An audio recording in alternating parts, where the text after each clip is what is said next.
जनहित न्यूज महाराष्ट्र चॅनलला सबस्क्राइब करा आणि रोज पहा आपल्या शहरातील बातम्या। मागील महिन्याचा थकीत पगार आणि पेन्शनसाठी मनसेचे उल्हासनगर महापालिकेत आंदोलन, प्रशासनाची तातडीने माघार।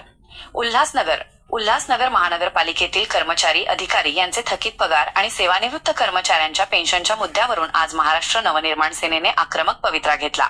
मनसे कामगार नेते माननीय श्री दिलीप थोरात यांच्या नेतृत्वाखाली आज 6 मे 2026 रोजी महानगरपालिका मुख्यालयात जोरदार आंदोलन करण्यात आले। या आंदोलनाच्या दबावामुळे प्रशासनाने तातडीने पावले उचलत कर्मचाऱ्यांचे वेतन बँकेत जमा केले आहे। सविस्तर वृत्त। गेल्या काही काळापासून उल्हासनगर महानगरपालिकेतील कार्यरत कर्मचारी आणि अधिकाऱ्यांचे पगार वेळेवर होत नसल्याने त्यांच्यावर आर्थिक संकट ओढवले होते। तसेच आयुष्यभर सेवा करून निवृत्त झालेल्या कर्मचाऱ्यांची पेन्शनही थकल्याने त्यांच्यामध्ये मोठा असंतोष होता। या प्रश्नी वारंवार पाठपुरावा करूनही तोडगा निघत नसल्याने अखेर मनसे कामगार सेनेने आंदोलनाचे हत्यार उपसले। दिलीप थोरात यांच्या मार्गदर्शनाखाली मनसे पदाधिकाऱ्यांनी आणि कर्मचाऱ्यांनी महानगरपालिका मुख्याधिकारी यांच्या दालनाबाहेर ठिय्या मांडला। कर्मचाऱ्यांचा पगार झालाच पाहिजे, पेन्शनधारकांना न्याय मिळालाच पाहिजे अशा घोषणांनी महापालिका परिसर दणाणून गेला होता।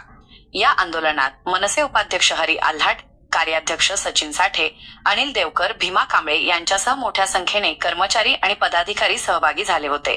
प्रशासनाची तत्परता, आंदोलनाची तीव्रता आणि कर्मचाऱ्यांचा वाढता रोष पाहून मुख्याधिकाऱ्यांनी तातडीने या प्रकरणाची दखल घेतली। आंदोलनादरम्यानच संबंधित विभागाला सूचना देऊन कर्मचारी, अधिकारी आणि पेन्शनधारकांचे थकीत वेतन तात्काळ बँकेत जमा करण्याची प्रक्रिया पूर्ण करण्यात आली। प्रशासनाने नमती भूमिका घेतल्याने मनसेने आपले आंदोलन मागे घेतले।